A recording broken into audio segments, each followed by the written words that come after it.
A young woman collapses in a hospital, whispering the words, "I'm not clean anymore." But when the billionaire beside her pulls the cloth from her face, he goes pale. The scars, the bruises, everything he thought he'd fixed with his money are tied to him. Once she worked for him. Then one lie destroyed her name and her life. Now she's back, broken, in a world that forgot her. But there's something he doesn't know. The tragedy that shattered her happened inside his charity, under his name. As guilt, faith, and buried secrets collide, two broken souls are forced to face the truth about forgiveness, redemption, and what it really means to be clean. Can a man who built empires rebuild a soul he helped break? Or will the truth destroy them both before grace can find them? Tell me in the comments where you're watching from right now, and if this story speaks to you, make sure you hit subscribe so you don't miss the next one. The fluorescent lights of Grady Memorial Hospital cast harsh shadows across the rain-slicked floor of the emergency room entrance. Outside, the Atlanta sky wept, sending sheets of cold rain against the glass doors. It was 11:15 at night when Sienna Washington stumbled through those doors, her bare feet leaving wet prints on the polished linoleum. Her dark curls hung in wet tangles around her face, and her dress, once a cheerful yellow, was now torn and muddied. The few people in the waiting room looked up, then quickly averted their eyes from her disheveled appearance. But Nurse Olivia Ramos, who had seen every kind of human suffering in her 15 years at Grady, moved toward her without hesitation. "Miss, do you need help?" Nurse Olivia's voice was gentle but firm as she approached Sienna, noting the way the young woman's arms wrapped protectively around herself. Sienna's lips trembled as she tried to speak. Her eyes, usually bright with the joy that had once made her gospel performances so captivating, were now dulled with fear and exhaustion. She began, but the words seemed stuck in her throat. At that moment, Dawson Cross stepped out of the elevator into the lobby. He had just finished checking on a patient whose medical bills his foundation was covering, another nameless face in the sea of people he helped from a distance. His perfectly tailored suit and commanding presence marked him as someone who didn't belong in this late-night emergency room scene. He was halfway to the exit when the commotion caught his attention. Something made him pause. Perhaps it was the way Sienna swayed on her feet, or maybe it was something deeper, a half-remembered fragment of recognition that tugged at his memory. "Mom, I need to get some information from you," Nurse Olivia was saying, already signaling for a wheelchair. "Can you tell me your name?" Sienna's voice came out as barely more than a whisper. Sienna Washington." The name fell from her lips just as her knees buckled. Dawson moved without thinking, crossing the space in 4 long strides. He reached her just as she began to collapse, helping Nurse Olivia ease her into the newly arrived wheelchair. Up close, he could see the bruises forming on her arms, the scratch marks on her neck. "I need a gurney here," Nurse Olivia called out, her practiced calm masking the urgency in her voice. She pressed her fingers to Sienna's wrist, checking her pulse. Dawson knelt beside the wheelchair, his expensive trousers soaking up water from the floor. Something about Sienna's face nagged at him. Had he seen her before? In a meeting? At one of his foundation's events? The feeling of recognition was like an itch he couldn't scratch. As the gurney arrived and they began to transfer her, Sienna's eyes fluttered open briefly. Her gaze met Dawson's, and in that moment, something passed between them. A connection he couldn't explain. Her lips moved, forming words that seemed to take all her remaining strength. "I'm not clean anymore," she whispered, the words carrying a weight that seemed to fill the sterile hospital air. The medical team began wheeling her away, Nurse Olivia keeping pace beside the gurney. Dawson found himself following, drawn by both concern and that persistent sense that he should know who this woman was. His phone buzzed in his pocket, probably his assistant reminding him about tomorrow's board meeting, but for once he ignored it. The fluorescent lights tracked their progress down the long hallway, the wheels of the gurney squeaking against the floor. Nurse Olivia shot him a questioning look as he continued to follow, but she didn't object to his presence. Perhaps she recognized him. His face had been in enough local papers and charity newsletters. "BP's low," one of the medical technicians reported as they rolled through a set of double doors. "We need to get her stabilized." Dawson watched as they disappeared into a treatment room, leaving him standing in the hallway. He could see Nurse Olivia through the window, efficiently helping to transfer Sienna to an examination bed. The nurse's movements were practiced but gentle, her hands steady as she began to assess Sienna's injuries. He stood there longer than he should have, watching the medical team work. His driver would be waiting outside in the rain, and his phone had buzzed 3 more times, but he couldn't shake the feeling that this moment mattered, that somehow this rain-soaked woman was connected to him in a way he needed to understand. Through the window, he saw Sienna's hand fall limply to her side as the medical team worked around her. Her words echoed in his mind. "I'm not clean anymore." The raw pain in her voice had cut through all his carefully constructed barriers, reaching something in him he thought he'd buried years ago, after his wife's death. Finally, Nurse Olivia emerged from the room, pulling off her latex gloves. She gave him an appraising look, her dark eyes sharp with assessment. "Mr. Cross," she said, confirming that she did indeed recognize him. "She's stable, but she needs rest and privacy." The last word carried a gentle but firm suggestion that it was time for him to leave. "Of course," he said, straightening his suit jacket in a reflexive gesture. "But I'd appreciate it if you could keep me informed of her condition.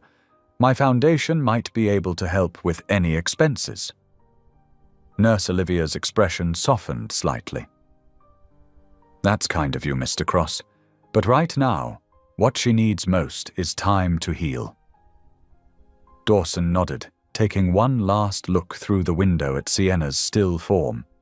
The rain continued to drum against the hospital windows, creating a somber rhythm that matched his troubled thoughts. As he turned to leave, he pulled out his phone and sent a quick text to his assistant. "Need background check on Sienna Washington. Priority." He walked back through the quiet hospital corridors, his footsteps echoing off the walls. The late-night cleaning crew was at work, their machines humming as they polished the floors, erasing the wet footprints Sienna had left behind. But Dawson knew that some marks couldn't be so easily wiped away. Some stains, some memories, some connections persisted, demanding to be acknowledged. Outside, his driver held an umbrella over him as he slid into the back seat of his black luxury sedan. As they pulled away from the hospital, Dawson watched raindrops race down his window, each one carrying the reflection of the city lights. Somewhere in his mind, a memory was trying to surface, a connection to Sienna Washington that he couldn't quite grasp. But one thing was certain. This rain-soaked night had changed something, set something in motion that he couldn't yet understand. The car merged into the late-night traffic, its headlights cutting through the rain. Inside, Dawson sat in thoughtful silence, his usually ordered mind unsettled by the evening's events. The image of Sienna's haunted eyes stayed with him, along with her whispered words that seemed to carry the weight of a story he needed to hear. The first hints of dawn crept through Atlanta's rain-streaked windows, painting the hospital room in soft grays and blues. The steady beeping of monitors created a rhythm that matched Sienna's pulse, pulling her slowly back to consciousness. Her eyelids felt heavy, like they were weighed down with sand, but she forced them open. The antiseptic smell hit her first, that unmistakable hospital scent that made her stomach turn. Then came awareness of the dull ache that seemed to radiate through every inch of her body. The thin hospital gown felt rough against her bruised skin, and the IV in her arm created an uncomfortable pinch. Through the fog of pain medication, Sienna's eyes drifted to the large window that separated her room from the hallway. A tall figure stood there, his expensive suit a stark contrast to the sterile hospital environment. Even in the dim light, she recognized him immediately, Dawson Cross, the man whose charitable foundation had once given her a chance, then taken it all away. Her heart monitor betrayed her panic, its steady beeping turning erratic. 2 years of buried memories crashed over her like a tidal wave. The false accusations, the public shame, the devastating loss of everything she'd worked for. Her trembling hands moved to the IV in her arm, fingers fumbling to pull it free. The movement must have caught his attention because Dawson turned and their eyes met. Recognition flickered across his face, followed by something that looked like shock. He stepped into the room, his normally commanding presence somehow softer in the grey morning light. "Miss Washington?" he said quietly, his voice carrying a weight she couldn't quite interpret. "I didn't realize. You used to sing at our foundation events." Sienna's fingers stilled on the IV, but her heart continued its frantic rhythm. She remembered those events, remembered singing gospel songs that made his late wife smile, remembered feeling like she was finally using her gift for something meaningful, before it all fell apart. "Please," she whispered, her voice hoarse. I shouldn't be here." Dawson moved closer, and she could see the moment he truly took in her condition. His controlled expression cracked slightly as he noticed her split lip, the bruises blooming on her arms, the way she curled into herself like a wounded animal. Without a word, he shrugged off his expensive wool coat and draped it gently around her shoulders. The unexpected kindness of the gesture nearly undid her. The coat was warm from his body heat, and it smelled of sandalwood and something distinctly masculine. It should have made her feel safer, but instead, it made her feel small and vulnerable. Tears she'd been holding back began to fall. "You're shaking," he observed, his voice gentler than she'd ever heard it. He reached for a clean hospital cloth on the bedside table, dampening it with water from a pitcher. When he brought it to her face to wipe away her tears, it came away stained with dried blood she hadn't even realized was there. As he pulled back the cloth, his eyes fell to her arms. The marks there, some fresh, some older, told a story that made the color drain from his face. Finger-shaped bruises, defensive wounds, evidence of a struggle that no one should have to endure. A knock at the door preceded the entrance of Dr. Martinez, who carried a tablet and a concerned expression. "Ms. Washington," she said, her tone professional but kind, "I need to discuss your injuries and treatment plan." The doctor's eyes flickered to Dawson, silently questioning his presence, but Sienna found herself nodding. She couldn't explain why, but something in her needed him to hear this, needed him to know. "You were brought in with multiple contusions, a mild concussion, and signs of physical assault." Dr. Martinez began carefully. "The injuries appear to have occurred at or near the First Light Church shelter on Peachtree Street. Can you tell us what happened?" Sienna's fingers clutched Dawson's coat tighter around herself. "I've been volunteering there," she managed to say. "Singing for the evening services, helping serve meals. Last night, after everyone left." Her voice broke, and she couldn't continue. Dawson had gone very still. "First Light Church shelter?" he repeated, his voice strained. "That's one of our foundation's primary funding recipients." The weight of this revelation seemed to crush him. He sank into the chair beside her bed, running a hand over his face. The man who always seemed so in control now looked shaken to his core. "I'm not clean anymore," Sienna whispered, the words spilling out before she could stop them. They were different this time, not just about what had happened last night, but about everything. About feeling stained by false accusations, by lost dreams, by violence she didn't deserve. Dr. Martinez stepped closer, her voice firm but compassionate. Ms. Washington, what happened to you is not your fault. You need time to heal, both physically and emotionally. We have counselors who can help. But Sienna had curled further into herself, pulling Dawson's coat around her like armor. The morning light had grown stronger now, highlighting the stark white of the hospital walls and the dark circles under her eyes. The monitor continued its steady beeping, marking time in a world that had shifted irreversibly for both her and the man sitting beside her bed. Through her tears, she could see Dawson's hands gripping the arms of his chair, his knuckles white with tension. The guilt that radiated from him was almost palpable. Guilt for not knowing what was happening in his own foundation's shelter. Guilt for the past accusations that had sent her life spiraling. Guilt for the broken woman before him who had once filled his wife's final days with song. The room fell into silence except for the persistent beep of monitors and Sienna's quiet sobs.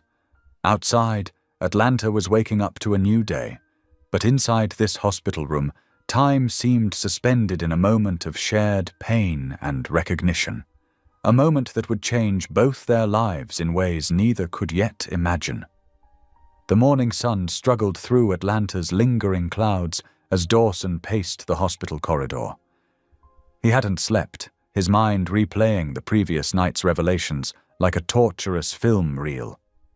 His normally pristine suit was wrinkled from spending the night in the waiting room chair, and dark circles shadowed his eyes. "Mr. Cross?" A woman's voice interrupted his thoughts. "I'm Sarah Chen, the hospital social worker assigned to Ms. Washington's case." Dawson turned to face her, straightening his posture automatically. "How is she doing?" Sarah's expression was professionally concerned as she consulted her tablet. "Physically, she's stable enough for release today. However," she hesitated, choosing her words carefully, "we have some concerns about her discharge plan. Ms. Washington has no current address on file. Her previous lease ended 2 months ago." "What about family? Friends?" Dawson asked, though he already suspected the answer. "She's been reluctant to provide emergency contacts." Sarah's voice softened. "From what we've pieced together, she's been staying temporarily with various church members, but her position at First Light Church ended after—" She trailed off, checking her notes again. "After the incident." Dawson's jaw tightened. The incident, a sterile word for what had happened to her. "And her employment history?" Sarah shook her head. "There's a troubling pattern. Every job application she's submitted in the past 2 years has been rejected. It seems her name has been—" She paused again, looking uncomfortable. "Blacklisted."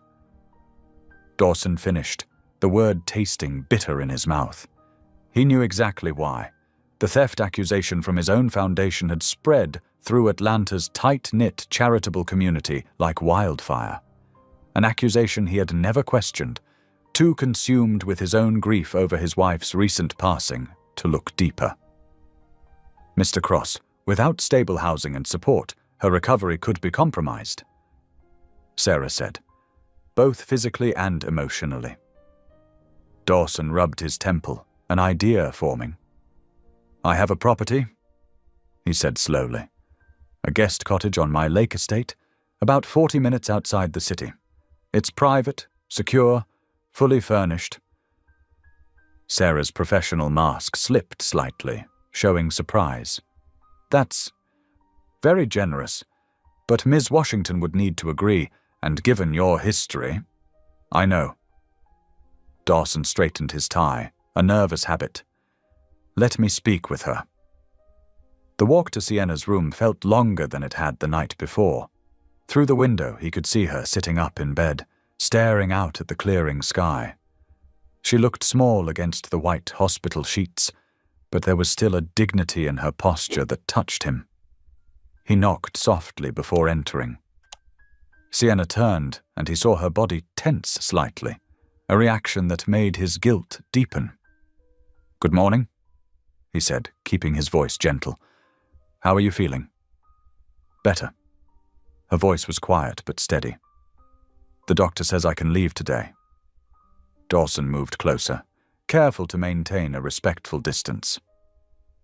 "I've been speaking with the social worker. She mentioned you might need a place to stay." Sienna's face closed off immediately.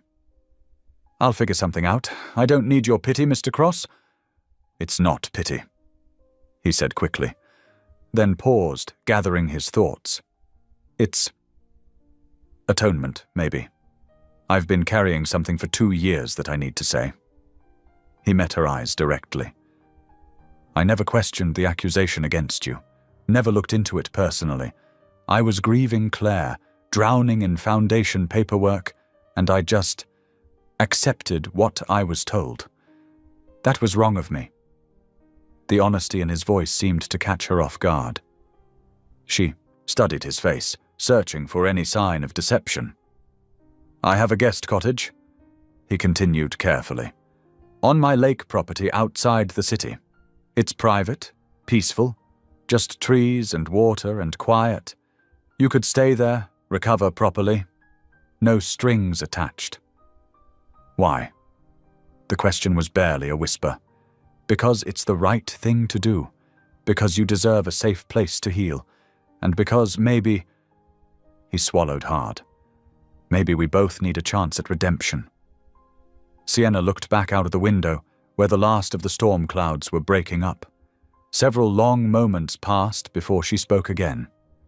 "Where is this cottage?" By early afternoon, Dawson was driving his Mercedes SUV along the winding road that led to his lake estate.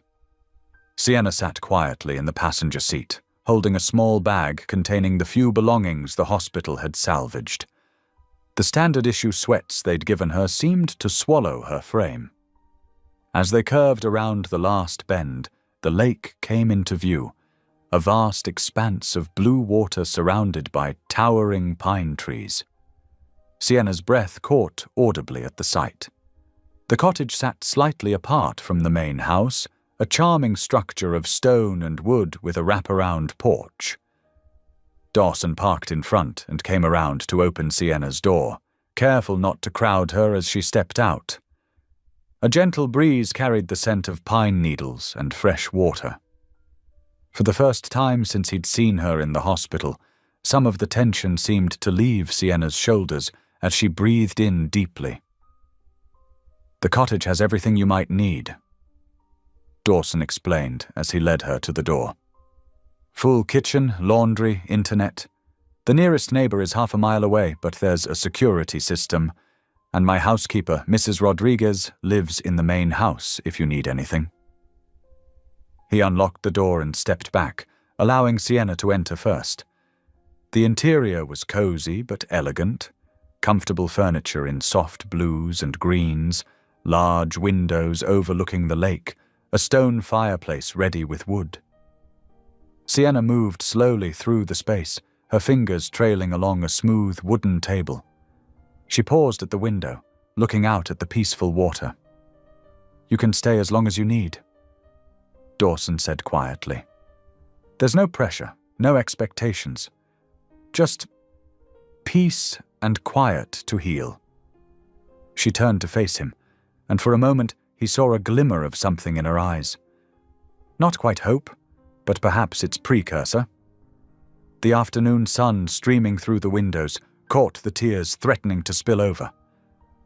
"Thank you," she whispered, and in those 2 words, Dawson heard both gratitude and uncertainty. The voice of someone who had learned the hard way that kindness often came with hidden costs. But as he watched her gaze return to the calm lake waters, he saw the smallest hint of relaxation in her posture, a barely perceptible lowering of the guards she'd built so high. Standing there in the warm light of the cottage, surrounded by the scent of pine and the gentle lapping of waves against the shore. It felt like perhaps they had both taken the first step on a path toward something like healing. The lake house settled into a quiet rhythm over the next 48 hours. Sienna spent most of her time by the cottage windows, watching the water ripple and change colors as the sun traced its path across the sky. Sometimes she would stand on the porch, wrapped in a thick cardigan Mrs. Rodriguez had kindly provided, letting the pine-scented breeze wash over her. In the main house, Dawson maintained a respectful distance while juggling business calls. His voice occasionally carried across the grounds as he paced the deck, phone pressed to his ear. Though he kept glancing towards the cottage, he resisted the urge to intrude on Sienna's solitude. "The Singapore deal needs restructuring," he told his executive team during one call, his eyes fixed on the cottage's chimney, where a thin trail of smoke indicated Sienna had lit the fireplace. "Push the meeting back 2 weeks. I'm handling some personal matters." The late afternoon sun was sinking toward the tree line when Dawson retreated to his study. He loosened his tie and sank into the leather chair behind his desk, exhausted from a day of negotiations. His fingers traced the smooth edge of his phone, hovering over the voicemail icon. He had listened to Caroline's old messages countless times since her passing, but tonight something compelled him to scroll to one particular recording from 2 years ago. His throat tightened as he pressed play. "Dawson, honey." Caroline's warm voice filled the room, slightly scratchy through the phone's speaker, but still achingly familiar. "I wish you could have been at the foundation event today. That young woman, Sienna Washington, her voice Dawson. When she sang Amazing Grace, I saw hardened businessmen wiping their eyes. She has such a gift for touching hearts." Dawson closed his eyes, remembering. Caroline had been so excited about discovering Sienna's talent. The message continued. "I know you're worried about me, about the Foundation's future, but promise me something, Dawson. Promise me you'll help people like her find their light. The world needs more voices that remind us of grace." The recording ended with a soft, "I love you." And Dawson's office fell silent, except for his uneven breathing. He pressed his palms against his eyes, Caroline's words echoing in his mind. How spectacularly he had failed to keep that promise. The next morning dawned clear and cool. Dawson stood in his kitchen, carefully preparing 2 cups of tea. He had noticed Sienna favoring chamomile during her hospital stay, so he selected that blend, adding a touch of honey to both cups. The gravel crunched under his shoes as he walked the path to the cottage. He hesitated before knocking, wondering if this was an intrusion. But Caroline's voice in his memory gave him courage. "Come in." Sienna's soft voice answered his knock. She was curled in, the window seat, a thick blanket around her shoulders. The morning light caught the healing scratches on her face, but some of the haunted look had left her eyes. "I brought tea," Dawson said, setting 1 cup on the small table beside her. "Chamomile. I noticed you liked it at the hospital." Surprise flickered across her face. "You noticed that?" "I notice more than people think." He settled into an armchair, leaving comfortable space between them. "I know I'm not always good at showing it, but I do see things." Sienna wrapped her hands around the warm cup, inhaling the steam. "Thank you. I want you to know," Dawson continued carefully, "that if you ever want to talk about anything, I'm here to listen. No judgments, no expectations, just a willing ear." She studied him for a long moment. The silence stretched between them, broken only by birdsong from outside. "I used to love singing at Caroline's events," Sienna finally said, her voice barely above a whisper. "It wasn't about performing. It was about sharing something holy.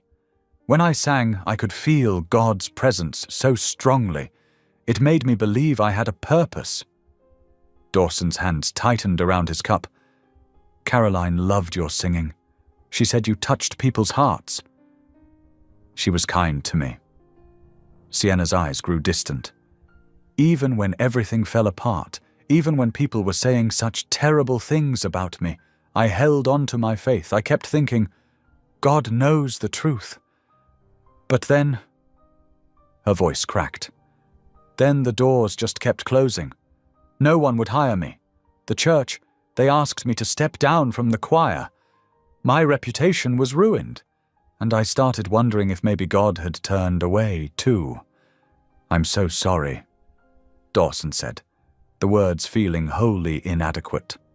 I should have investigated the accusations myself. I was drowning in my own grief after Caroline passed. I let other people make decisions I should have made. That's no excuse, but it wasn't your fault. Sienna interrupted softly. We all carry guilt for things we couldn't control. She met his eyes directly for the first time. I see it in you too. That weight. The feeling that you should have done something different, been something more. Dawson's breath caught. In that moment of recognition, one wounded soul seeing another, the carefully maintained distance between them seemed to shrink.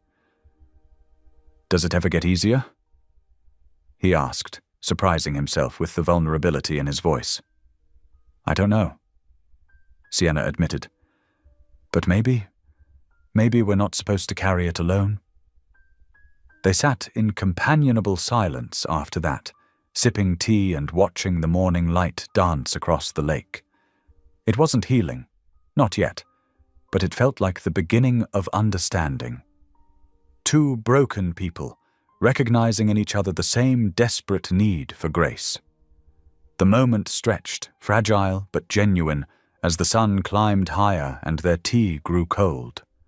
Neither seemed willing to break the peaceful quiet that had settled over them, as if they both instinctively knew that sometimes the most important connections happen in the spaces between words. Saturday morning brought a crisp autumn breeze across the lake. Sienna sat on the cottage's small couch, absently scrolling through her phone when it buzzed with an incoming message. Her friend Maya from the shelter had texted, "Emergency. The shelter is shutting down. They're saying something about money problems. Everyone has to be out by Monday. Call me!"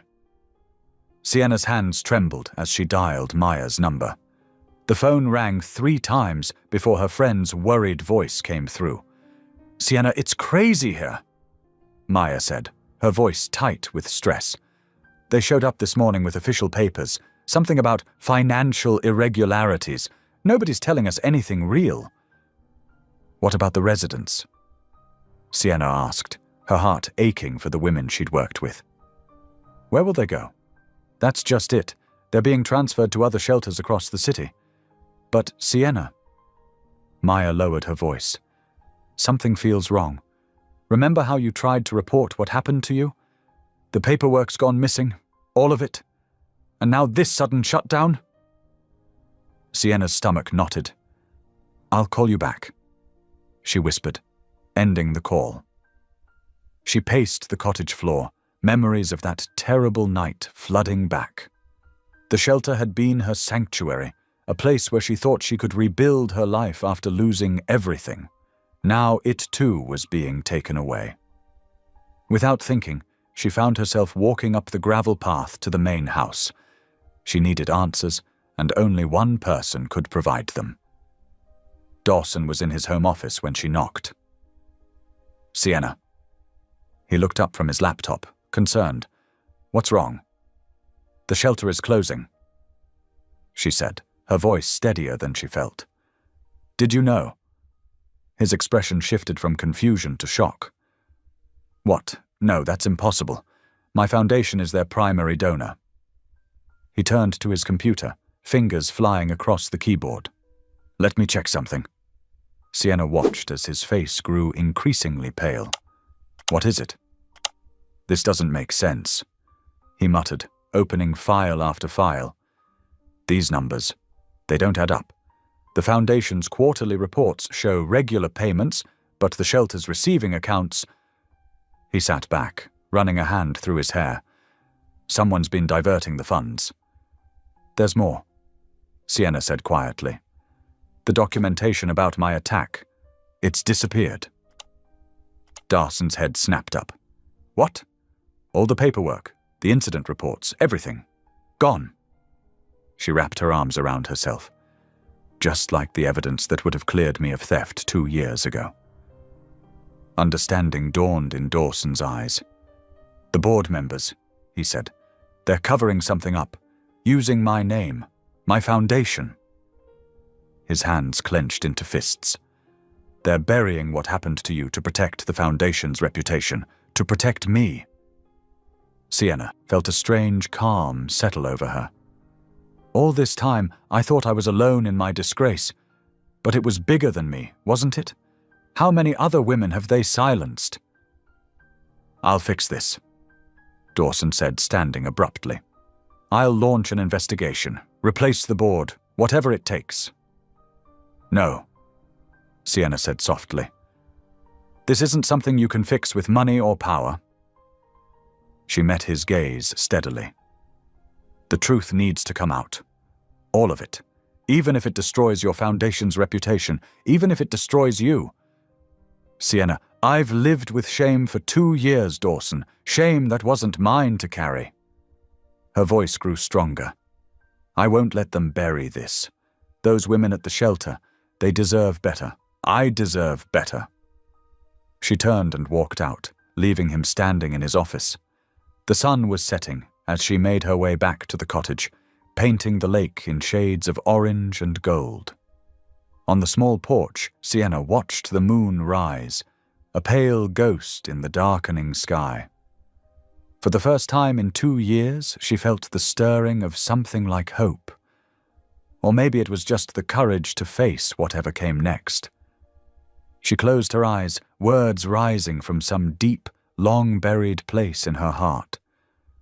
God, she whispered, if you're real, show me the truth. All of it, even if it hurts, even if it costs me everything. I need to know. The evening breeze carried her prayer across the quiet lake, rippling the water like gentle fingers across a glass sheet. Stars began to appear, one by one, in the deepening twilight, as Sienna stood witness to her own resurrection. Her phone buzzed again in her pocket. Probably Maya with more news, but she let it ring. For now, this moment of clarity was enough. The truth would come, in its own time, with its own consequences. And for the first time in years, Sienna was ready to face it.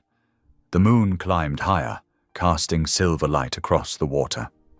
Sienna remained on the porch, her prayer still echoing in the night air, waiting for whatever dawn would bring. The morning sun cast long shadows through the cottage windows as Dawson balanced a tray of breakfast. Fresh coffee steam curled into the crisp air, mingling with the scent of warm blueberry muffins and scrambled eggs. He'd gotten up early to prepare it himself, something he hadn't done since Caroline was alive. His footsteps crunched on the gravel path as he approached the cottage. When he knocked, there was a shuffling inside before Sienna opened the door. Her eyes were tired, like she hadn't slept much. And behind her he could see an open suitcase on the bed. You're leaving? The words came out before he could stop them. The tray suddenly felt heavy in his hands. Sienna stepped back, allowing him inside. I can't stay here, Mr. Cross, not with everything that's happening. Please, call me Dawson. He set the tray down on the small table by the window. And I understand why you'd want to leave, but I'm asking you to wait. She shook her head, folding, a sweater with trembling hands. I appreciate everything you've done, but I need to face this my way. Just give me a minute. Dawson hurried out to his car and returned with a thick manila folder. I've been up most of the night working on this. Sienna paused her packing, curiosity winning over her resolve to leave. Dawson spread the documents across the table, careful not to disturb the breakfast tray. These are internal memos from 2 years ago, he explained, pointing to highlighted sections. Look at the dates. The theft report was filed 3 days before the actual audit showed any missing funds. And here, he pulled out another paper. The signature authorizing your termination doesn't match other documents from that board member. Sienna sank into a chair, her fingers tracing the words that had destroyed her life. You're reopening the case? I've already started. I've hired an independent investigator and a forensic accountant. Dawson sat across from her, his voice earnest. Give me 1 week, Sienna. That's all I'm asking. Let me try to make this right. She stared at the steaming coffee cup before her, watching her reflection ripple in the dark liquid. 1 week, she finally said. But I'm not hiding anymore. Relief flooded Dawson's face. Thank you. He gestured to the breakfast. It's probably getting cold. They ate in comfortable silence, the morning light growing stronger. Later that day, Dawson drove Sienna to her first physical therapy session. The bruises were fading, but her muscles still ached from that night at the shelter. I used to love driving with the windows down, Sienna said suddenly as they cruised along the lakeside road, singing at the top of my lungs. Dawson glanced at her. Carolyn used to talk about your voice, said it could make angels jealous. A shadow crossed Sienna's face. I haven't sung since everything happened. Feels like it belongs to someone else now, someone clean. The physical therapy session was difficult. Dawson waited in the car, answering emails but constantly checking his phone for messages from his investigator. When Sienna emerged, looking tired but determined, he suggested they take the long way back. Over the next few days, a routine developed. Dawson would bring breakfast, they'd talk over coffee, and then he'd drive her to therapy. Sometimes they'd stop at a small diner for lunch, where conversations gradually grew deeper. After Caroline died, Dawson admitted one afternoon over soup and sandwiches, I thought if I just worked harder, gave more money, built bigger buildings, it would somehow make up for not being there enough when she was sick. The foundation became more about numbers than people. Sienna studied him across the table. Grief makes us do strange things. When I lost my music, I lost my way of talking to God. That evening they walked along the lake shore, their footsteps synchronized in the soft sand. The setting sun painted the water in shades of amber and rose. You know, Dawson said softly, watching a flock of geese glide overhead. I've been thinking about what you said about feeling unclean. He paused, choosing his words carefully. Your voice was never the sin, Sienna. It was the gift. Still is. Sienna stopped walking, her eyes filling with tears. She turned to face the water, but Dawson caught a glimpse of something he hadn't seen before. A smile, small but real, like the first star appearing in the evening sky. They stood there in companionable silence, watching the sun sink below the horizon. The lake breeze carried the scent of pine and possibility, and for the first time in years, both felt the weight of their guilt beginning to lift. Maybe, Sienna whispered, more to herself than to Dawson. Maybe some gifts can't be taken away. They just wait for us to be ready again. The smile remained on her face, fragile but genuine, as they walked back to the cottage. Behind them, their footprints in the sand told the story of two broken people walking toward healing, one step at a time. The day ended with the promise of more conversations to come, more truths to uncover, and perhaps, in time, more songs to sing. The morning sunlight streamed through the cottage windows as Sienna wiped down the kitchen counter. 3 days had passed since their lakeside walk, and the peaceful routine had begun to feel almost normal. As she moved to dust the windowsill, an old hymn surfaced in her memory. Amazing Grace. Without thinking, she began to hum softly, the familiar melody flowing naturally as she worked. Outside on the garden path, Dawson paused mid-step, coffee cups in hand. The gentle humming drifted through the screen door, stopping him in his tracks. He hadn't heard music from Sienna since that terrible day 2 years ago. Standing quietly, he listened as the notes gained confidence, her humming growing slightly stronger. When she turned and saw him in the doorway, the music stopped abruptly. "I'm sorry," she said, dropping her cleaning cloth. "I didn't realize. Please don't stop," Dawson said quickly, setting the coffee cups down. "It's been too long since these walls heard any music." Sienna shook her head, wrapping her arms around herself. It was nothing." "It wasn't nothing," Dawson said softly. "It was beautiful." He hesitated, then added, "You know, there's a piano in the main house. Caroline's piano. Nobody's touched it since." He cleared his throat. "Would you consider playing? Maybe this evening?" The fear flickered across Sienna's face, but something else showed there too. Longing. "I don't know if I can." "Just one song," Dawson suggested. "Whatever you feel comfortable with. No pressure." Throughout the day, Sienna's mind kept returning to the piano. After dinner, Dawson led her to the main house's music room. The grand piano stood by floor-to-ceiling windows, its polished surface reflecting the last rays of sunset. Sienna's fingers trembled as she touched the keys. "Take your time," Dawson said, settling into an armchair nearby. Sienna sat at the bench, running her hands lightly over the ivory keys. The familiar position brought back memories of choir practices, church services, Caroline's foundation events, days when music flowed freely from her soul. She began with a simple chord, then another. The first notes of "Amazing Grace" came out tentatively, her voice cracking on the opening words. But as she continued, something deep within her began to stir. By the second verse, her voice gained strength, filling the room with rich, soulful tones that spoke of both pain and hope. "Amazing grace, how sweet the sound that saved a wretch like me. I once was lost, but now am found, was blind, but now I see."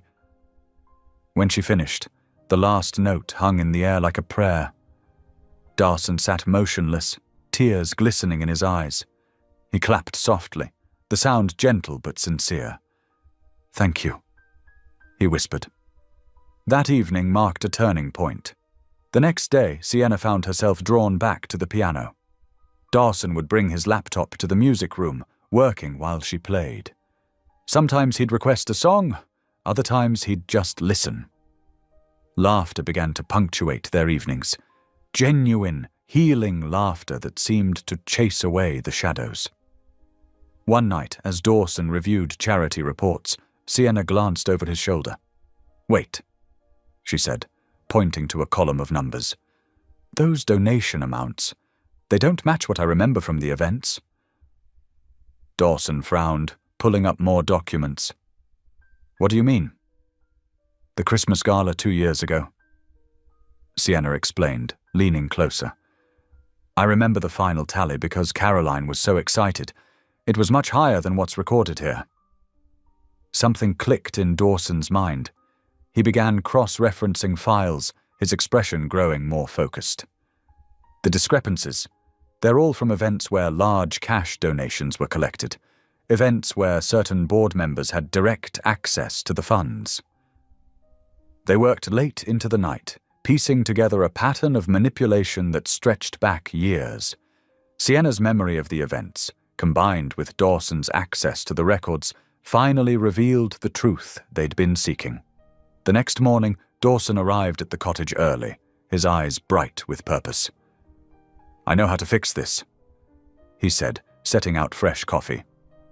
"We're going to hold a charity gala, a big one. I'll announce complete reforms of the Foundation's financial oversight.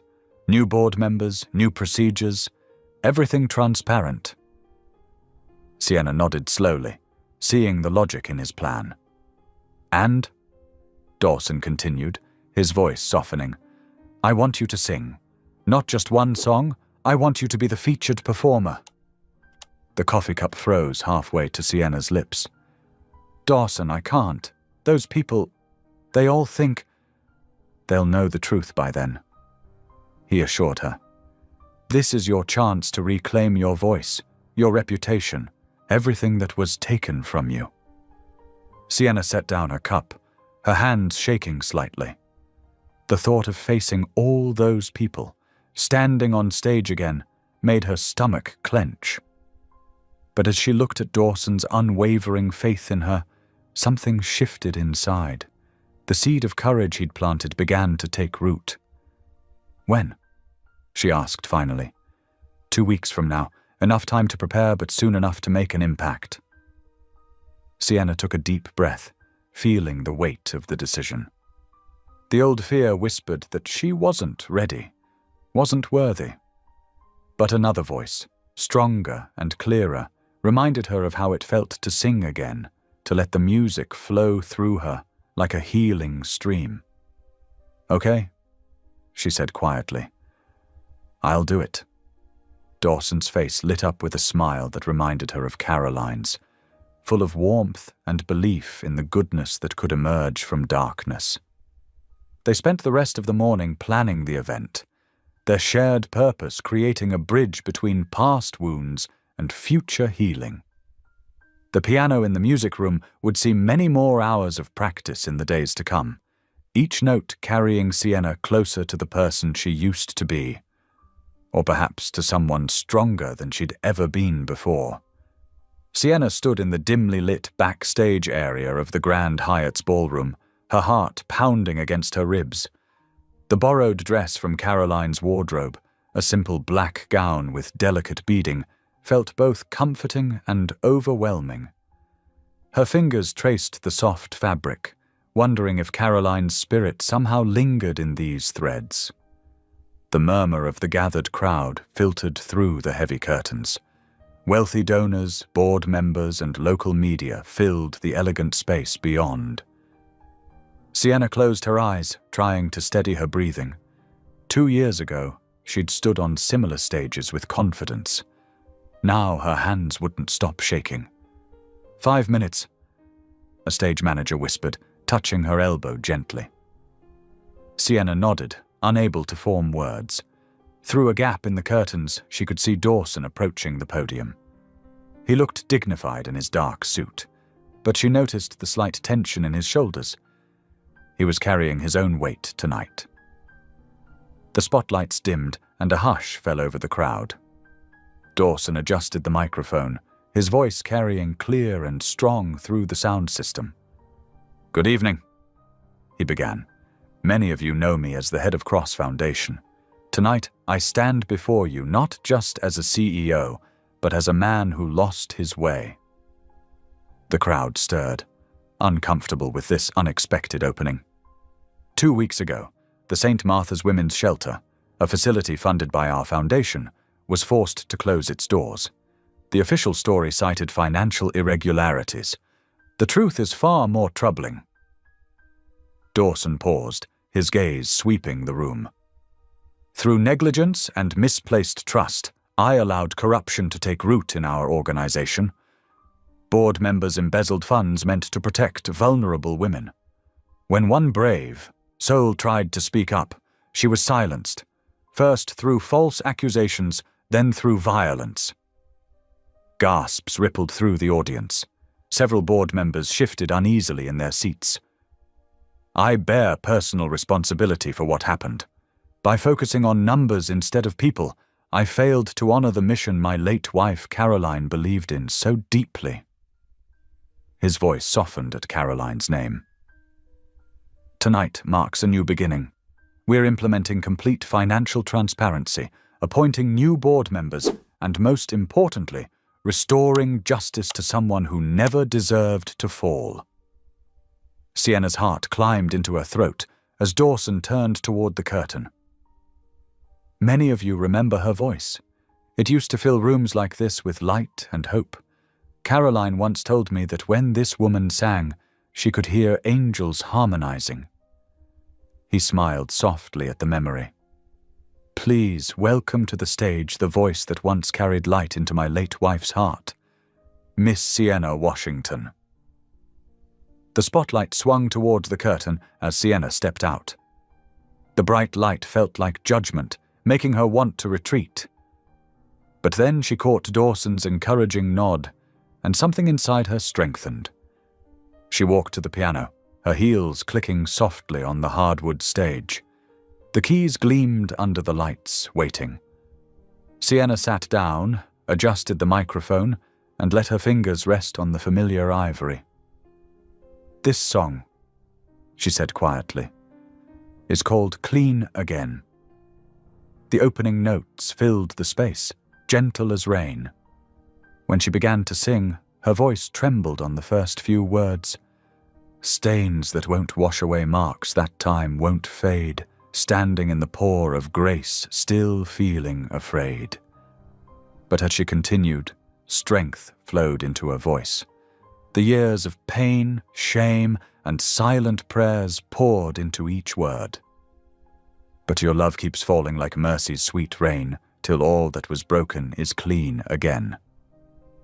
Tears streamed down faces in the audience.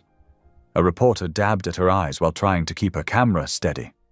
Even the most hardened business executives found themselves moved by the raw emotion in Sienna's voice. As she reached the final chorus, her voice soared with newfound power. Let it pour down, let it wash clean, till every scar and shadow becomes what you see, and I'm clean again, finally clean again. The last note faded into profound silence. Then, like a wave breaking, applause erupted. People rose to their feet, their ovation thunderous and sincere. Through tear-blurred eyes, Sienna saw Dawson beaming with pride. He returned to the microphone as the applause finally settled. Tonight marks more than just a performance. I'm honored to announce that Sienna Washington will be taking the position of Executive Director for our new Women's Restoration Foundation. Her experience, compassion, and strength make her the perfect choice to lead this vital new initiative. More applause followed, along with congratulatory smiles from the audience.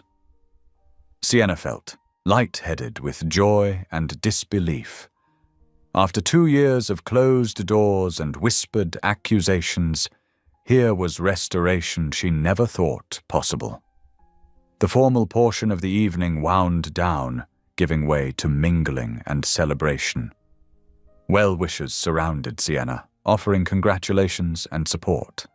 Several women whispered their own stories of healing, inspired by her courage to sing again. "This is your story now," Dawson said softly when he finally made his way to her side. "You're going to help so many women find their voice again." Sienna smiled, feeling truly clean for the first time in years. She pulled out her phone to capture this moment, to share it with her family. But as she opened her social media app, a news headline caught her eye and froze the breath in her lungs. Assault case dropped, confidential settlement signed by Dawson Cross. The phone nearly slipped from her trembling fingers. She looked up at Dawson, who was still smiling and chatting with guests, unaware that her moment of triumph had just shattered into 1,000 sharp questions. The sleek black limousine glided through Atlanta's nighttime streets, its interior thick with tension. The soft glow from passing streetlights caught the sequins on Caroline's borrowed gown, making Sienna sparkle like a wounded star. Her hands shook as she held up her phone, the harsh blue light illuminating tears in her eyes. "You made a deal with them behind my back." The words burst from her like shattered glass. The screen trembled in front of Dawson's face, forcing him to see the damning headline. Dawson's brow furrowed in genuine confusion. "What? I never—" He reached for the phone, reading the article with growing alarm. "Sienna, I swear I didn't sign anything. This is the first I'm hearing about it." "Stop lying." her voice cracked with raw pain. "I trusted you. I got up on that stage thinking you were different, thinking you actually cared about justice." She pressed herself against the car door, putting as much distance between them as possible. "But this whole time, you were just trying to save your reputation." "Sienna, please listen." Dawson leaned forward, his face earnest in the dim light. "I would never do this to you. Something's wrong here. Let me investigate." "Investigate?" She laughed bitterly. "Like you investigated when I was accused of theft, or when the shelter was being robbed." Her fingers clutched Caroline's gown. The fabric that had felt like a blessing now seemed to mock her. "You know what hurts the most? I actually believed in you. When you said you wanted to make things right, I believed you." The car pulled through the iron gates of Dawson's estate, gravel crunching beneath its wheels. Before it could come to a complete stop, Sienna yanked the door handle. "Sienna, wait!" Dawson called after her. "At least let me explain." But she was already running, her heels clicking rapidly across the driveway. "You only helped me to help yourself," she shouted over her shoulder, her voice echoing across the moonlit grounds. The sound of her pain hung in the air long after she disappeared into the shadows of the guest cottage. Dawson sat frozen in the car, his world tilting sideways. Everything he'd worked to rebuild was crumbling again. He pulled out his phone, dialing his assistant's emergency number. "Marcus, I need you to pull every document related to Sienna's assault case. Now, someone's made a settlement without my authorization." 20 minutes later, Dawson stood in his office, surrounded by hastily printed papers. Marcus, his assistant, looked uncomfortable as he pointed to a signature at the bottom of the settlement agreement. "It looks like your signature, sir, but the timeline doesn't match. You were with Miss Washington at physical therapy when this was supposedly signed." Dawson's jaw clenched as he examined the document more closely. "Get me Richard Morton on the phone, now." The call to his corporate lawyer went straight to voicemail. A second attempt reached Morton's secretary, who nervously admitted that Richard had left the office early, taking several files with him. "He did what?" Dawson's voice was dangerously quiet. More digging revealed a trail of forged signatures, backdated documents, and carefully hidden transfers. Morton had been covering the Foundation's corruption for months, protecting board members who had been stealing funds. The settlement was his final attempt to bury the truth. "Send security to Morton's office. Lock it down. I want every document, every computer." Dawson's commands came rapid fire as he paced the room. "Call the police and get me the Foundation's board chairman." The next hour was a blur of calls and emergency meetings. Morton was officially fired, his access revoked, his crimes documented. But with each passing minute, Dawson felt Sienna slipping further away. At 3 o'clock in the morning, he finally walked to the guest cottage. The porch light cast lonely shadows across empty rocking chairs. His knock echoed hollowly. "Sienna?" he called softly. "Please, I can prove what happened. Morton forged my signature. I've fired him, and we're pressing charges." No answer came. With growing dread, he used his master key to open the door. The cottage was empty. Caroline's gown lay carefully folded on the bed, a silent apology. Beside it, a small note read simply, "Thank you for the gown. I'm sorry I couldn't be worthy of it." Dawson sank onto the bed, his head in his hands. Her guitar case was gone. The few clothes she'd accumulated during her stay had vanished. Even the sheet music they'd worked on together had disappeared, leaving only blank spaces on the coffee table. Dawn began to paint the sky in shades of grey and pink, but Sienna Washington had vanished into the night, taking with her both his chance at redemption and his emerging hope for something more than mere atonement. The only traces of her presence were the lingering scent of her perfume and the painful echo of her last words. "You only helped me to help yourself." How cruel that his attempt to right one wrong had led to an even deeper betrayal. Not by his own hand this time, but through the very system he'd built to protect people like her. The irony felt like a physical weight on his chest as he sat alone in the cottage, where just days ago they'd shared laughter and music and the tentative beginnings of trust. The autumn leaves scattered across Dawson Cross's sprawling estate, golden and crimson against the manicured lawn. Inside his mansion, silence hung heavy in rooms that once echoed with music and hope.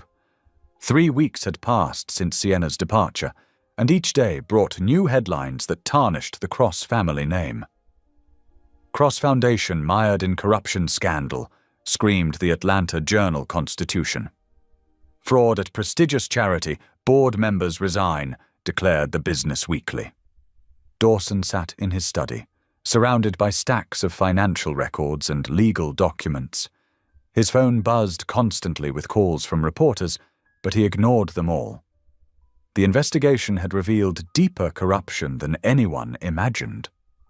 8 board members had resigned in disgrace, and federal authorities were conducting their own probe. Though he was innocent, his reputation lay in tatters. The foundation's good work over the years was overshadowed by scandal. Donors withdrew their support. Even longtime friends distanced themselves, unsure what to believe. Late one evening, as rain tapped against the windows, Dawson found himself reaching for his phone. His fingers moved automatically, playing the voicemail he'd saved for 2 years. Caroline's voice filled the room, weak but determined. "Darling, I just heard Sienna sing at the shelter again. Such a pure voice, like an angel's. Promise me, Dawson, help people like her find their light. That's what this foundation should be about. Not just writing checks, but lifting spirits."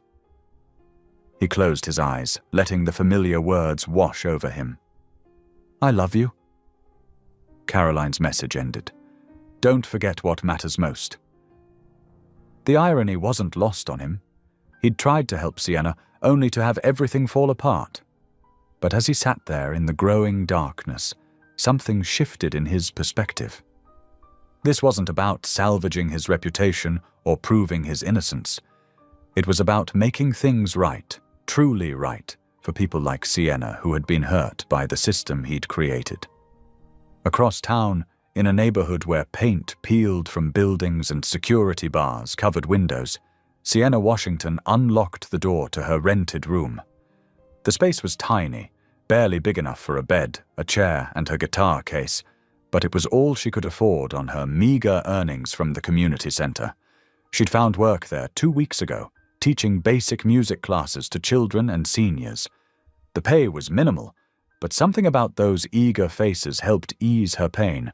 When tiny voices joined her in singing "This Little Light of Mine," or elderly hands clapped along to old spirituals, she felt fragments of her old self returning. Each evening, after the classes ended, Sienna would sit in her room with her journal. Though anger and hurt still churned inside her, she found herself writing prayers for Dawson. Sometimes they were just a few words. "Lord, give him peace." Other times, pages flowed with her confused emotions. "I don't understand, God."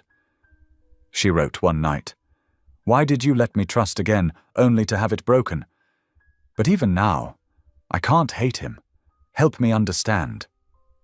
She avoided newspapers and social media, not wanting to see anything about the Cross Foundation scandal. The community center became her sanctuary, far removed from the wealthy world she'd briefly re-entered. Then, one rainy Tuesday, as she was packing up her guitar after an afternoon class, Mary Beth, one of the regular volunteers, rushed in waving her phone. "Sienna, you need to see this!" The older woman's face was flushed with excitement. "It's about Mr. Cross's lawyer. He confessed to everything."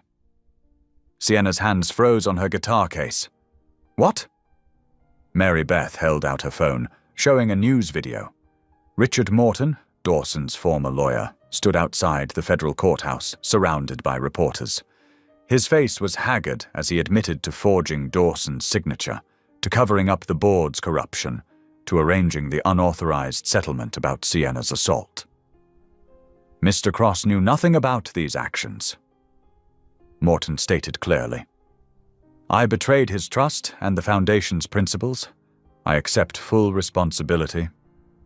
The phone slipped from Sienna's trembling fingers. Mary Beth caught it before it hit the floor. Oh, honey, the older woman said softly, seeing tears stream down Sienna's face. Did you know him well? Sienna could only nod, overwhelmed by the realization that she had misjudged Dawson completely. He had been telling the truth that night.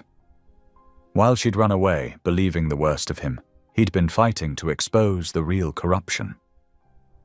I need a minute, she whispered, stumbling towards the community center's small chapel. The space was dark and quiet, lit only by a few votive candles.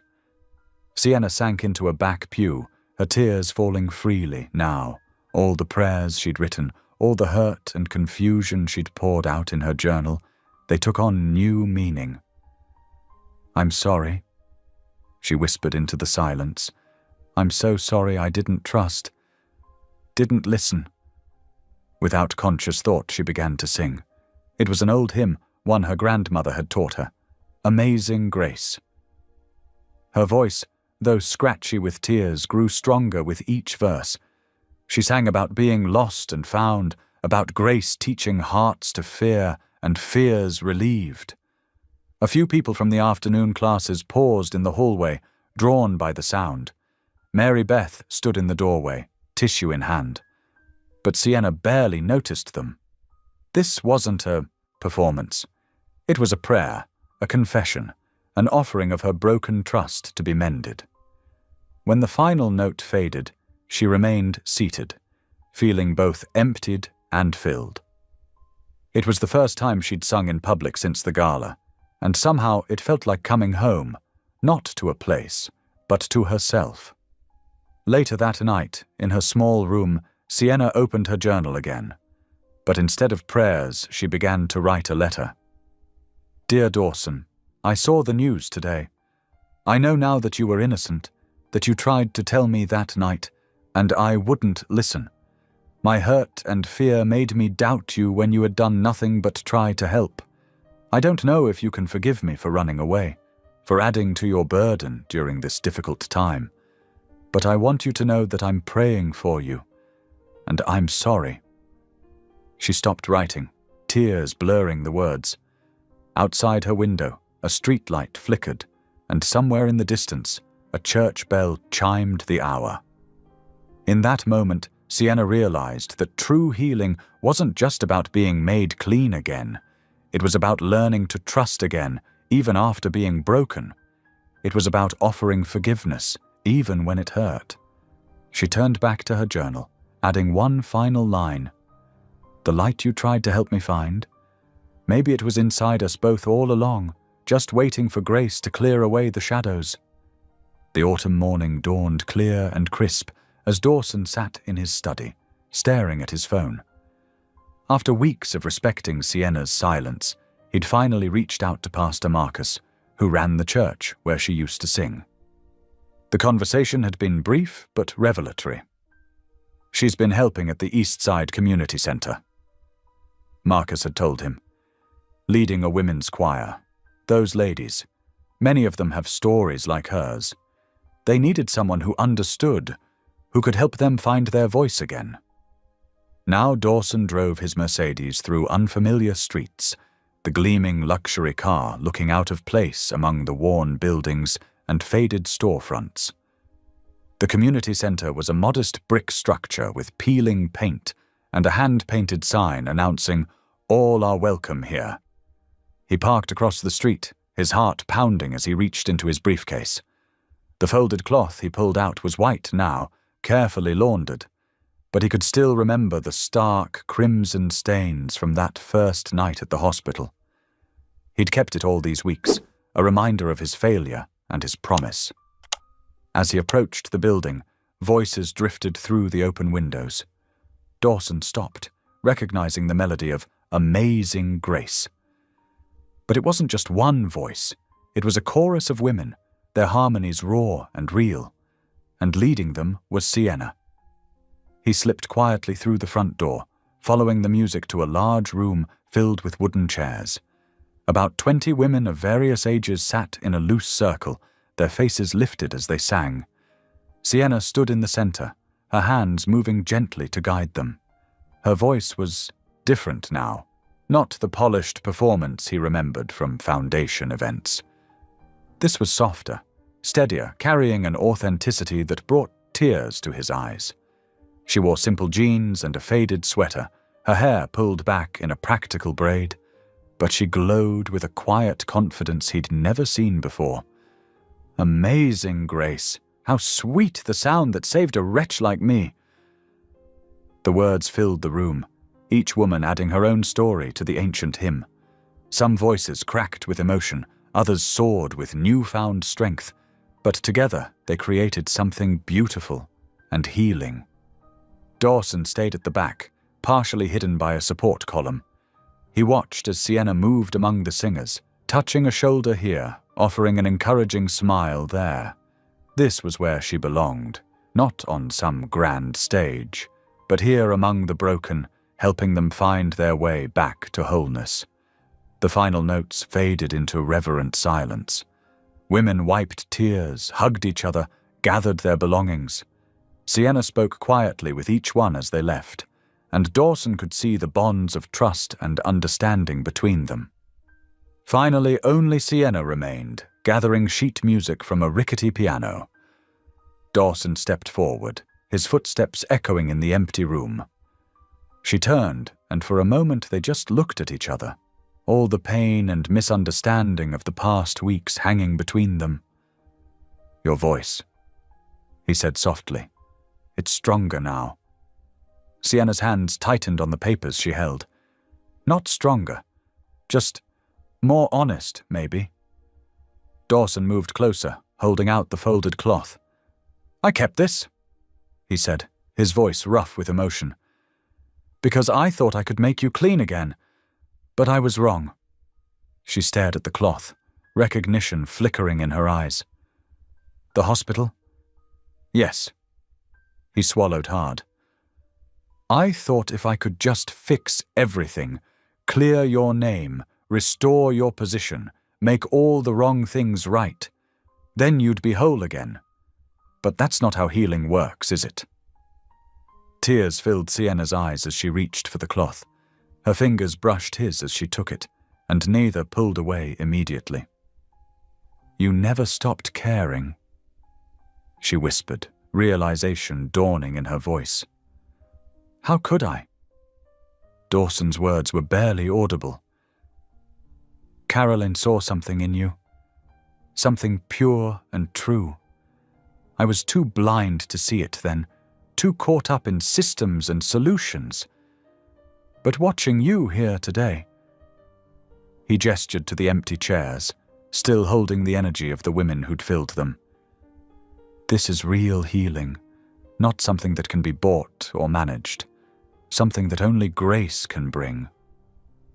A tear slipped down Sienna's cheek as she looked at the clean white cloth in her hands.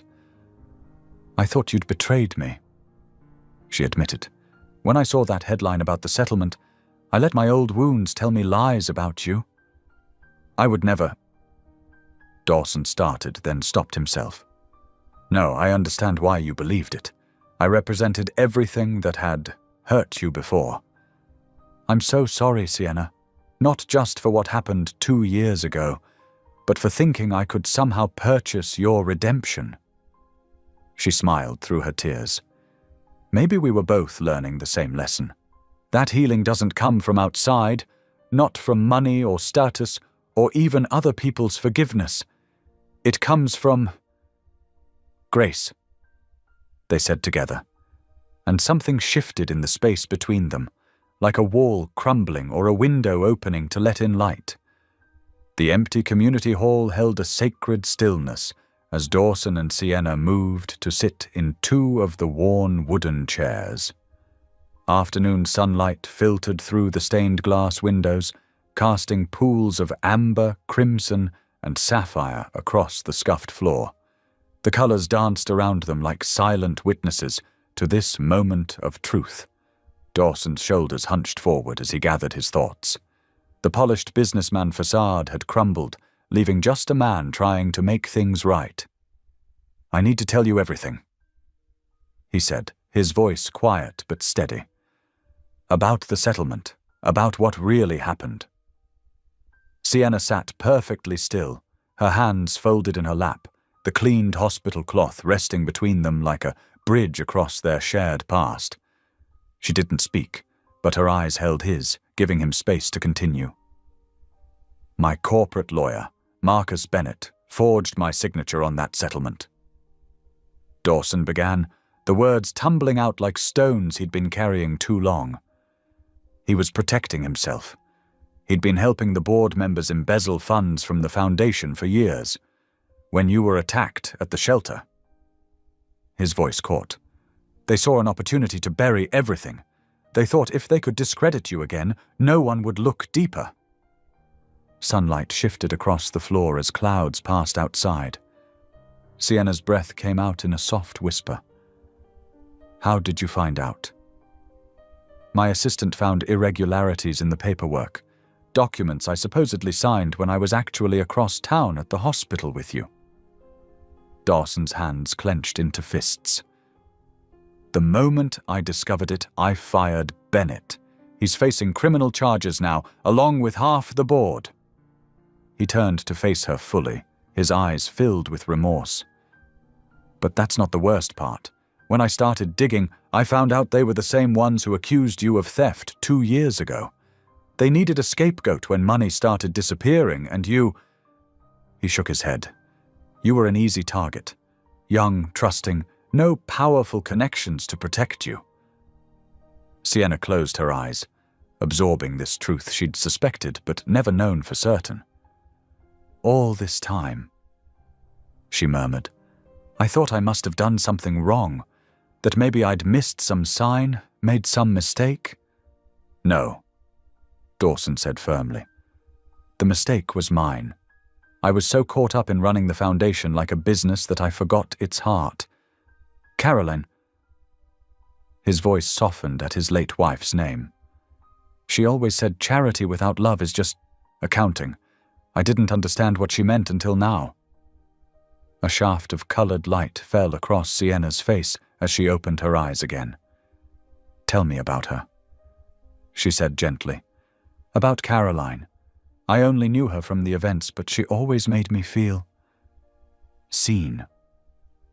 Dawson's face softened with memory. "She had this gift for seeing past people's surfaces. When she was dying, she made me promise to help people find their light." He gave a bitter laugh. "I thought that meant throwing money at problems, building bigger programs, more impressive facilities. But that's not what she meant at all." "What did she mean?" Sienna asked, though something in her expression suggested she already knew. "She meant this." Dawson gestured to the room around them, to the empty chairs that had held broken women finding healing through song.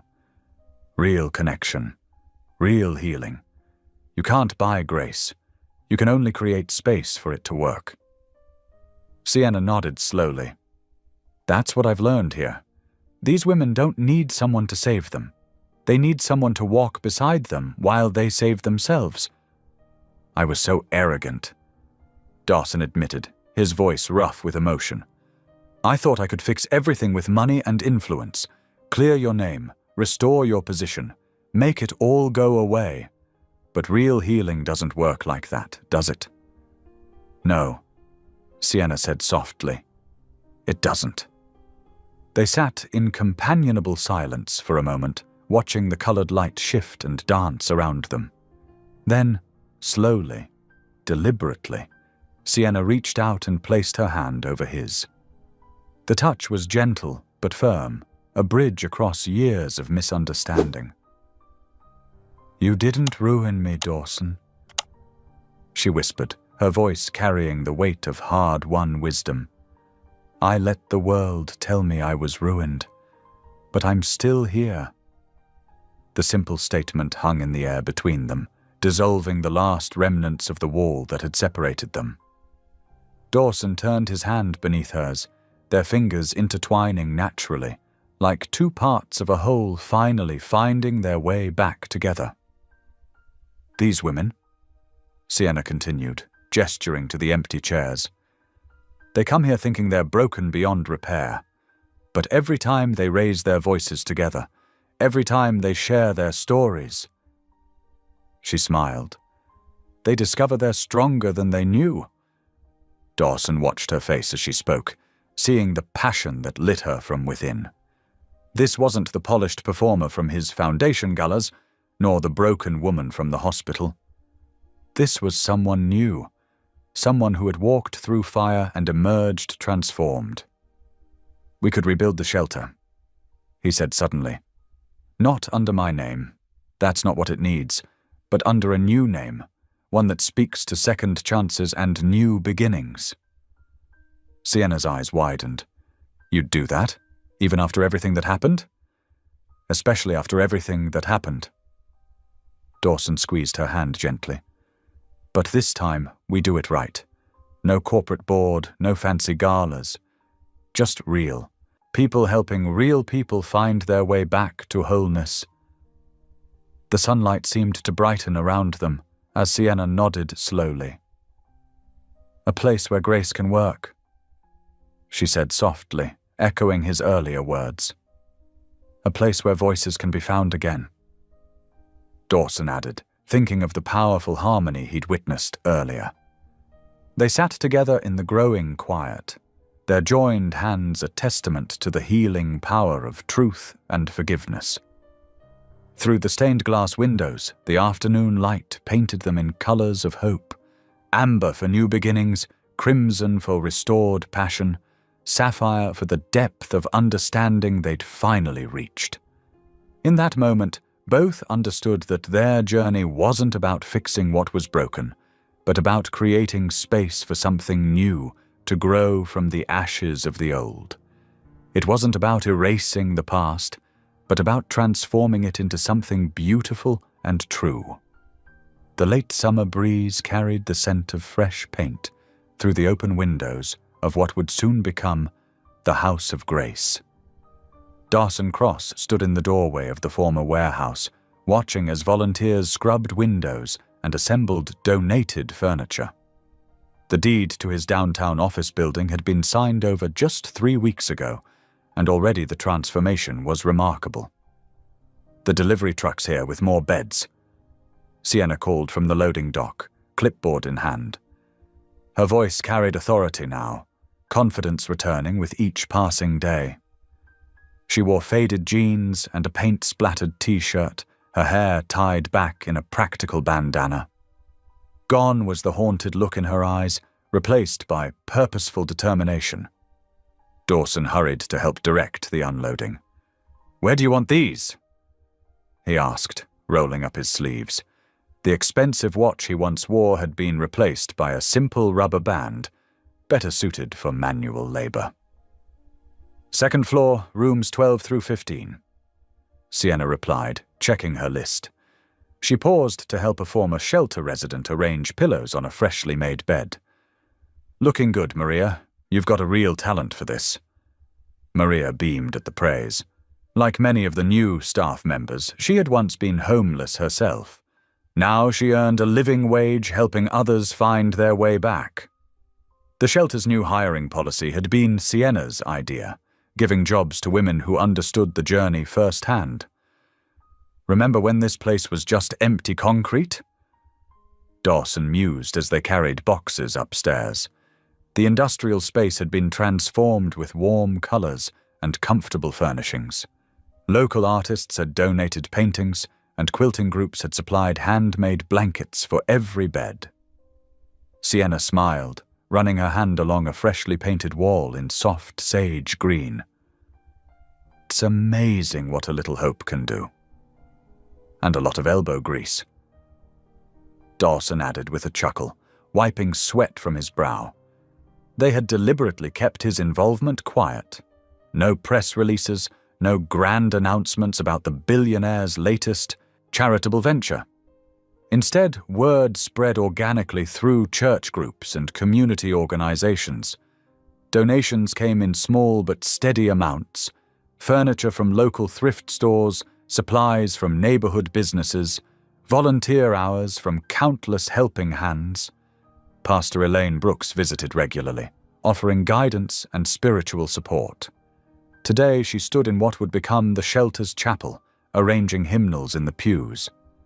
"The Lord works in mysterious ways," she said as Sienna approached. Who would have thought 6 months ago that all this would rise from such dark times?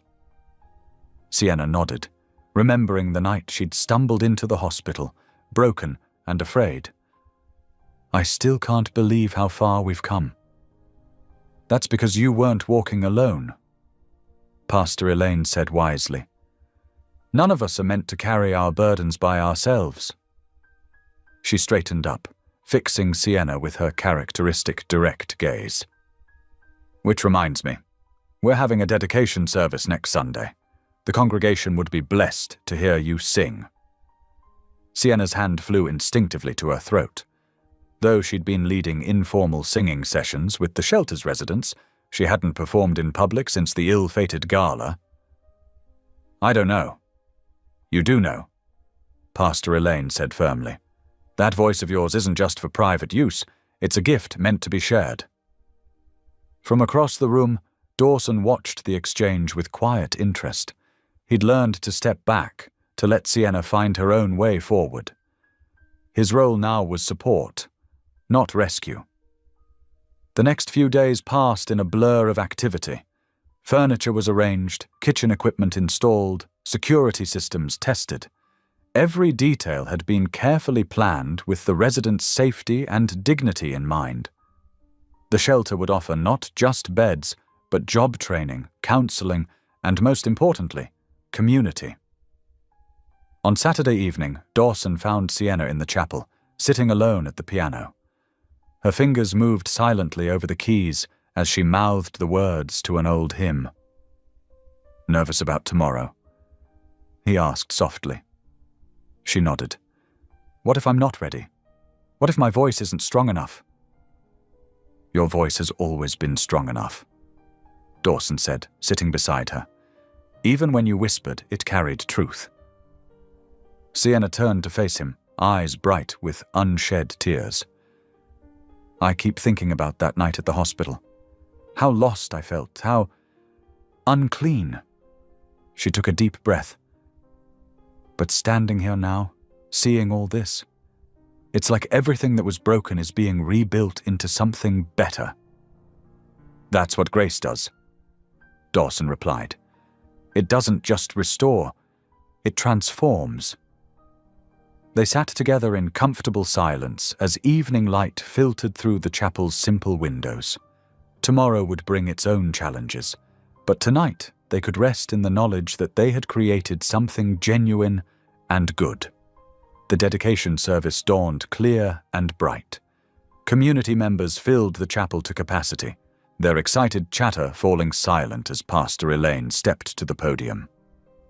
"We gather today to dedicate this house of grace," she began, her rich voice carrying to every corner. "Not just as a shelter, but as a testament to the power of second chances and the strength of the human spirit." Sienna sat in the front row, hands clasped tightly in her lap. Dawson had chosen a seat near the back, wanting the focus to remain on the shelter's mission rather than his presence. When Pastor Elaine called Sienna forward, the room grew completely still. She walked to the piano with measured steps, took her seat, and placed her hands on the keys. For a moment she closed her eyes, gathering courage. Then she began to play, and her voice rose clear and true. "Amazing grace, how sweet the sound that saved a wretch like me. I once was lost, but now am found, was blind, but now I see." The familiar words took on new meaning in this space, sung by this woman who had lived their truth. Other voices joined in, shelter staff, volunteers, community members, until the chapel rang with harmony. Dawson watched from his place at the back, remembering Caroline's words about helping people find their light. He hadn't understood then that sometimes the greatest help came not from fixing things, but from creating space for healing to happen naturally. The House of Grace wouldn't solve every problem or heal every hurt, but it would offer what its name promised, a place where grace could work its quiet miracles, one life at a time. The morning of the grand opening dawned with golden promise, sunlight streaming through Atlanta's autumn haze. Outside the newly renovated House of Grace, volunteers arranged rows of white folding chairs on the freshly laid grass. The building itself seemed to glow, its red brick facade scrubbed clean, new windows gleaming, and a hand-carved wooden sign proclaiming its name in elegant letters.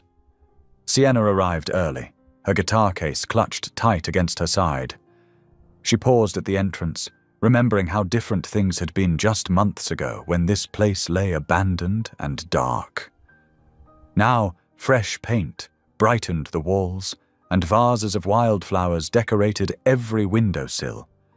The scent of coffee and fresh-baked muffins wafted from the new industrial kitchen where several formerly homeless women, now employed as staff, prepared refreshments for the ceremony.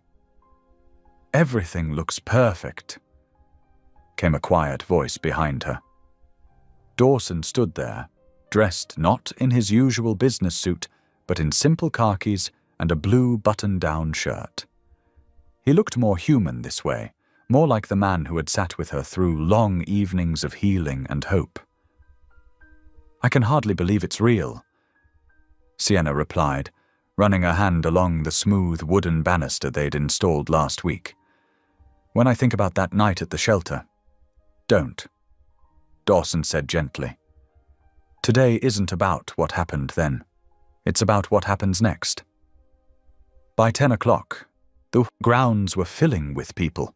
Local news vans lined the street, their reporters setting up cameras and microphones. Community leaders mingled with shelter volunteers, while curious neighbors gathered at the edges of the crowd. Pastor Elaine moved through the gathering, greeting everyone with warm handshakes and genuine smiles. Inside the shelter's new chapel, Sienna sat alone at the piano, her fingers trembling slightly as she reviewed the sheet music for Unfinished, the song she'd written during those quiet weeks of healing at Dawson's cottage. The lyrics lay bare every wound, every struggle, but also every step toward redemption. She hadn't let anyone hear it yet, not even Dawson. A knock at the door startled her. 5 minutes, called one of the volunteers. Sienna closed her eyes and whispered a prayer. "Lord, let this be more than just a song. Let it be healing for someone else, too." The chapel filled quickly. Dawson chose a spot near the middle of the crowd, wanting neither to hide nor to draw attention to himself. He watched as Sienna made her way to the microphone, noticed how she stood straighter now, her shoulders back, head high. Gone was the haunted look that had shadowed her eyes for so long. Pastor Elaine opened the ceremony with a prayer, then spoke about the shelter's mission. "This place," she said, gesturing to the walls around them, "is more than brick and mortar. It's a testament to the power of second chances, to the truth that no one is beyond redemption." When it was time for Sienna to sing, a hush fell over the room. She adjusted the microphone, took a deep breath, and began to play. The opening notes filled the chapel, clear and strong. "Broken pieces on the floor, trying to make sense of what came before, thought my story was already told, but grace keeps writing more." Her voice, rich with emotion, carried every ounce of her journey. In the crowd, people began to weep quietly, recognizing their own struggles in her words. "I'm unfinished, still being made, every scar a mark of grace, through the darkness, through the pain. Love is writing my unfinished tale." Dawson felt tears rolling down his cheeks as memories flooded back.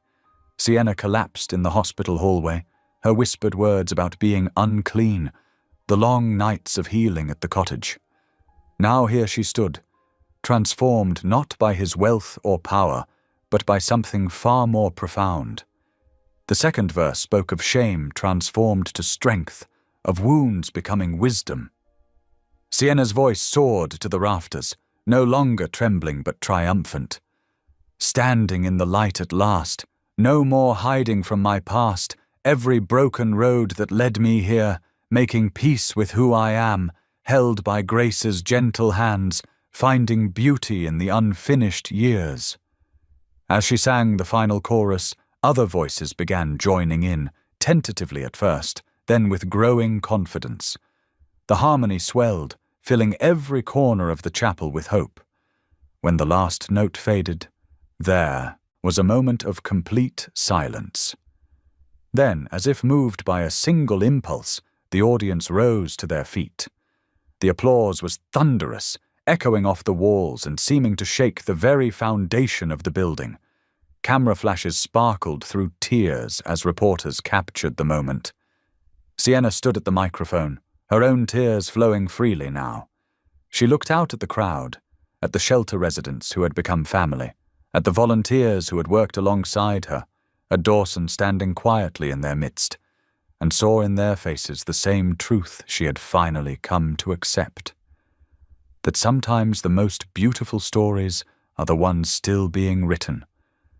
Through the applause, through the tears and smiles and embraces that followed, something profound had shifted. The House of Grace had transformed from a symbol of past pain into a beacon of future hope. And Sienna, standing in its light, knew she too had been transformed, not into someone new, but into who she'd been all along, before shame and fear had tried to silence her song. The late afternoon sun cast long shadows across the steps of the House of Grace as the celebration began winding down. Inside, the warmth of community still hummed with life, women chatting over paper plates filled with potluck dishes, children chasing each other through the freshly painted hallways, their laughter a melody sweeter than any song.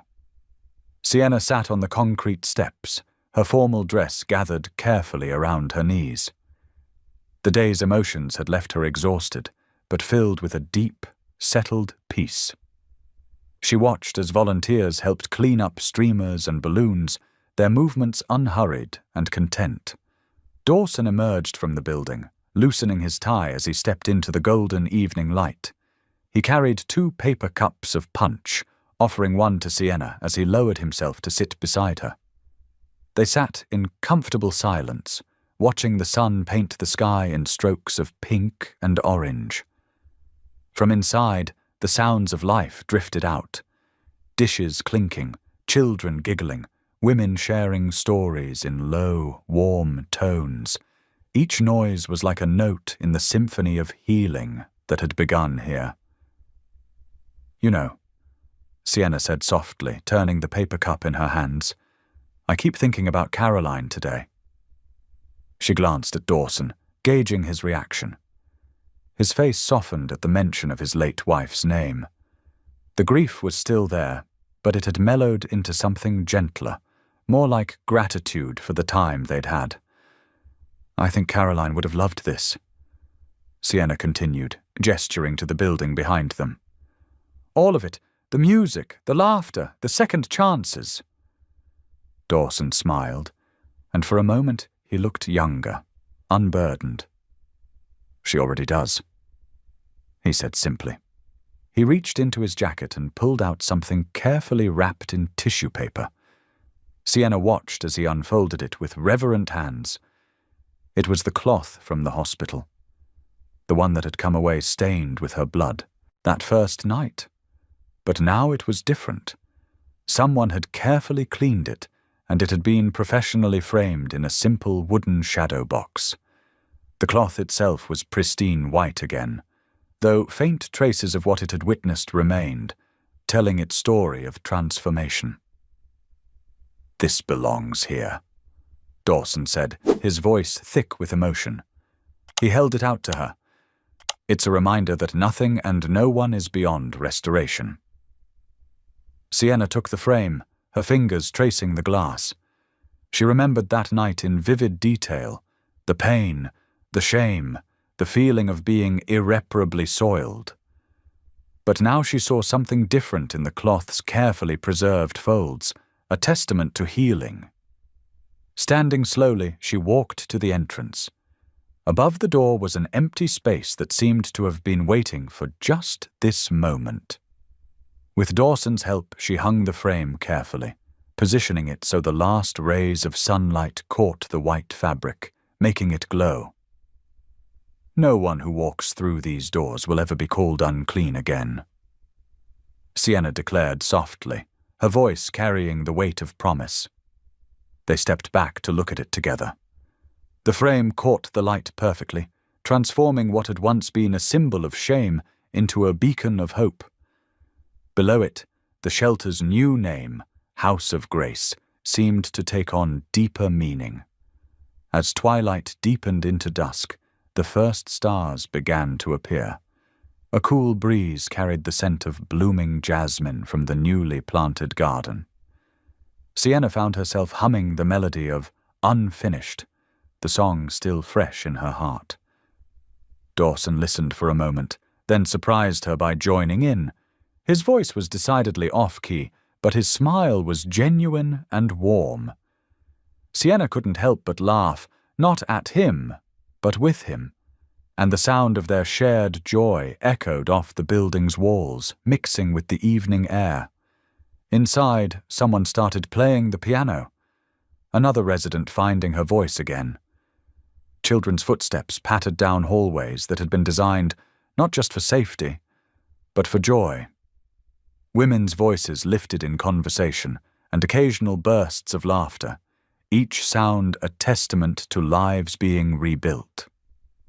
The frame above the door caught the last rays of sunlight, sending prisms of color dancing across the entrance. What had once been stained was now transformed, just like the lives that would find sanctuary here. It stood as a quiet reminder that grace, once found, never truly leaves. It simply flows outward, touching other lives, creating ripples of healing that extend far beyond what anyone could imagine. As night settled fully around them, the shelter's windows glowed with warm light, each one a promise of safety and new beginnings. The laughter of children and women continued to spill out into the evening air, creating a symphony of hope restored. In that moment, as Sienna and Dawson sat together on the steps, their impromptu duet fading into comfortable silence, the House of Grace stood as a testament to the power of second chances and the enduring strength of the human spirit. The gentle hum of hope that filled the air wasn't just a feeling. It was a tangible presence, as real as the building itself, as lasting as the grace that had brought them all to this moment. It whispered of stories still being written, of songs yet to be sung, of hearts continuing to heal. In the growing darkness, the framed cloth above the door seemed to glow with its own light, a beacon for all who would come seeking shelter, saying without words, "Welcome home. Here you are clean. Here you are loved. Here you are free to begin again." The morning light painted golden stripes across Atlanta's skyline as dawn broke over the city. Wisps of mist danced above the lake's surface near the House of Grace, creating an ethereal scene that matched the peace in Sienna's heart. She woke before her alarm, the melody from last night's impromptu duet with Dawson still playing in her mind. The shelter buzzed with morning activity. In the dining area, women gathered around tables, some still wearing pajamas, others dressed for job interviews. Their laughter bounced off the walls, real, genuine laughter that spoke of safety found and fear left behind. "First good sleep I've had in 3 years," one woman announced, cradling her coffee cup. "The beds here feel like clouds," another added, helping her young daughter pour cereal. Sienna paused in the doorway, taking in the scene. These weren't just residents anymore, they were becoming family. The front door chimed, and Dawson stepped in, carrying something that looked old and well-loved. As he approached, Sienna recognized it. A leather-bound notebook, its edges worn soft with use. Caroline's songwriting journal. "I think it's time you wrote your own again," he said softly, holding it out to her. Sienna's fingers trembled as she took it. The pages were filled with Caroline's flowing handwriting, lyrics, thoughts, prayers. Near the back, she found an empty page, pristine and waiting. Her pen hovered for a moment before touching the paper. Then the words came, flowing like water. "Grace doesn't erase what was. It builds something new from the ruins." Making her way to the old upright piano in the corner, Sienna sat down. Her fingers found the keys naturally, and a new melody began to form. It was tentative at first, then grew stronger, like a flower pushing through concrete. Small faces appeared in the doorway, children drawn by the music. They watched with wide eyes as Sienna's voice rose, clear and strong, no longer carrying any trace of shame or fear.